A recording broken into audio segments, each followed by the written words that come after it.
রাখে আল্লাহ মারেকে, অল্পের জন্যই রক্ষা পেল ছোট ছোট ৬০০ পিস মুরগির বাচ্চা এবং একটি পরিবার। দর্শক, গতকাল রাত ১১:১২টার দিকে ভয়াবহ একটি অগ্নিকাণ্ডের ঘটনা ঘটেছে। কিভাবে এই অগ্নিকাণ্ডের ঘটনা ঘটেছে তার কোনো সুরাহা পাওয়া যায়নি। তবে আমরা একটি একতলা ভবনের দ্বিতীয় তলার টিনসের একটি মুরগির শেড থেকে এই অগ্নিকাণ্ডের সূত্রপাত ঘটেছে বলে যে মালিক তিনি জানিয়েছেন।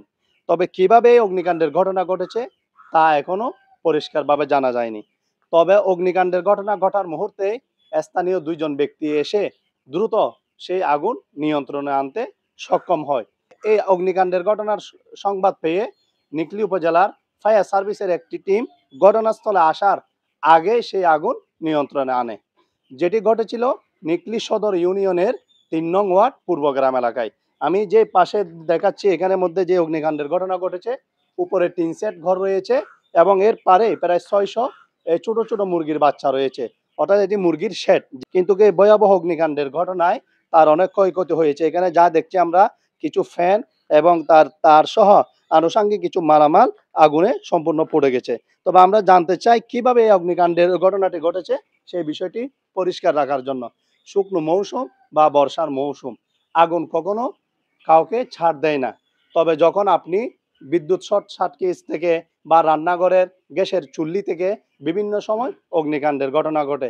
চুরি করলে তার সব কিছু নিয়ে গেলেও কিছু না কিছু রেখে যায়, কিন্তু ভয়াবহ অগ্নিকাণ্ডের ঘটনা যখন ঘটে যায় তার এক সুতো কিছুই রেখে যায় না। তবে এটাই মহান রবের কাছে শুকরিয়া জানাচ্ছি, পাশে যে ছোট ছোট এই বাচ্চা মাত্র তুলেছে প্রায় ৬০০ পিস, সেই বাচ্চাগুলি কোনো ক্ষয়ক্ষতি হয়নি। এর পাশের অংশই কিন্তু সব কিছু পুড়ে শেষ হয়ে গেছে এবং এই পরিবারের কেউ কোনো ক্ষয়ক্ষতি হয়নি। আপনার অগ্নিকাণ্ডের ঘটনা কিভাবে লেগেছে যদি একটু আমাদেরকে বলেন। আমি প্রায় 11:30টার দিকে আমি মুরগির পানি খাওয়ান দিয়া ঘরে গেছি, আমি ঘুমাইতাম। পরে ঘরে গিয়ে প্রায় আমার তো 2 মিনিটের মতো হয়েছে আর কি। 2 মিনিট হয়েছে, ওর পর তখন আমার ছেলের মা বলতেছে উপরে কি জানি শব্দ হইতেছে। তখন আমি কইলাম, না এই মাত্র তো আমি আইলাম, কোনো কিছু সমস্যা নেই। হঠাৎ করে মুরগির বাচ্চা লাও শোনা যাইতেছে। পরে উইঠা তখন আমি আইছি পরে তখন আমার একজন ডাকতেছে উপরে আগুন লাগছে। তো উপরে আগুন লাগার পরে ওই আমি চিল্লাচিল্লি করতেছি। তখন হঠাৎ করে তো মানে ভিতরে একটা ভয় ঢুকে গেছে, কি করাম কি না, কই যাইম কই না। পরে আমরা একজন মামার কাছে গেছি, শহীদ মামার কাছে। ওনার কাছে গেছে, উনি এই কারেন্টের এই অফিসে ফোন দিছে। দেওয়ার পরে তো অফিস এখান থেকে লাইন বন্ধ করছে। বন্ধ করার আমার এই ভাই আছে, মনসুর ভাই, আর প্রায় এলাকার প্রায় ২০-২৫ জন লোক হইব প্রায় মনে হয় আইছে। প্রায় আরো অনেকে লুকিয়ে আইছে, আইসার পরে দিয়ে আগুন নিভাইছে। ফায়ার সার্ভিস কখন আসছে? ফায়ার সার্ভিস নিবানির পরে তারা আইছে। তারা আইসার না আগে এই সম্ভবত খবর পাইনি, অথবা অথবা একটু দেরি হয়েছে। এটা হইব আর কি। কোনো নাম্বার আপনাদের কাছে নাই? না, ওনাদের কোনো নাম্বার আমাদের কাছে নাই। আপনার কি কি এখানে ক্ষয়ক্ষতি হয়েছে?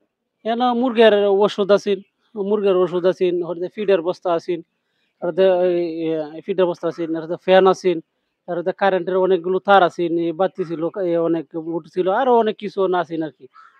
যা এখন আমার সঠিক পুরাটা তো আমার মনে হইতেছে না। আর মুরগের ওষুধ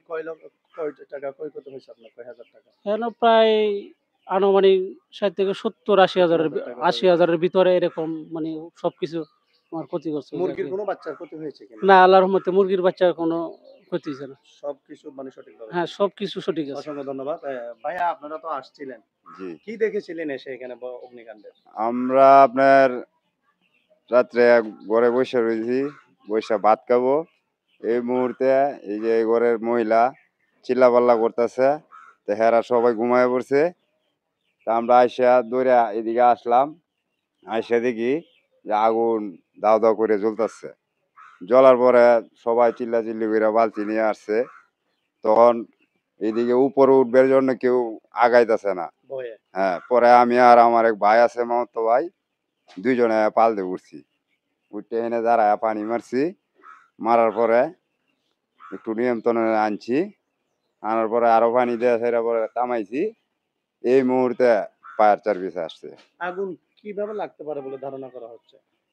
আগুন কিভাবে লাগছে তো কইতাছে যে কিভাবে লাগছে, হ্যাঁ বুঝতেছে না, আমরা তো বুঝতেছি না। অগ্নিকাণ্ডের ঘটনা বিভিন্ন সময় কিন্তু ঘটেই থাকে। এটি অসাবধানতা অবস্থার কারণে। অনেক সময় বিদ্যুতের যে লাইন থাকে, ফলস হওয়ার কারণে সেখান থেকে বিদ্যুৎ শর্ট সার্কিট থেকে অগ্নিকাণ্ডের ঘটনা ঘটে। অনেক সময় ঘরের মধ্যে রান্নার চুল্লি, গ্যাসের সিলিন্ডার বিস্ফোরণ হয়ে সেখান থেকেও ঘটনা ঘটে। তবে এই জায়গায় কিভাবে অগ্নিকাণ্ডের ঘটনা ঘটেছে এখনো সঠিকভাবে তথ্য পাওয়া যায়নি। তারপরেও এই ব্যক্তির ৬০,০০০ টাকার মালামাল নষ্ট হলেও তার যে স্বপ্নের আকাঙ্ক্ষার জন্য সে মুরগির বাচ্চা উঠিয়েছে, সেই মুরগির বাচ্চাগুলো প্রায় ৬০০, সেগুলো সবকিছু অক্ষত রয়েছে। যদি এগুলিও যদি কোনো ক্ষয়ক্ষতি হতো তাহলে কি পরিমাণ আপনার লোকসান হতো? প্রায় এখানে ক্ষয়ক্ষতি হলে প্রায় এবার ১,০০,০০০ টাকার মতো। ৳১,০০,০০০ মতো ক্ষয়ক্ষতি হতো। ১,০০,০০০ টাকা। একজন তরুণ স্বপ্ন দেখে কিছু পরিশ্রম করে সে স্বাবলম্বী হবে। সেই স্বাবলম্বী অনেক সময় প্রাকৃতিক দুর্যোগ বা এরকম ভয়াবহ অগ্নিকাণ্ডে স্বপ্নটি শেষ করে দেয়। তবে এই ভাইয়ের পূর্ণ যে স্বপ্ন ছিল সেটি পরিপূর্ণ অক্ষত রয়েছে। সেজন্য আমরা যারা ব্যবসা প্রতিষ্ঠান করি বা ঘরের মধ্যে যদি বিদ্যুতের লাইন যদি নষ্ট হয়ে থাকে বা আপনার পুরাতন হয়ে থাকে সেগুলিকে আপনারা নতুন করে সংস্কার করবেন যাতে এরকম দুর্ঘটনা সম্মুখীন হতে না হয়। আমরা এখানে আশেপাশে দেখলাম অনেক ঘর, অনেক ঘনবসতি। এই ঘনবসতির আগুনটি যদি ছড়িয়ে যেত অনেক পরিবারের ক্ষয়ক্ষতি হতো।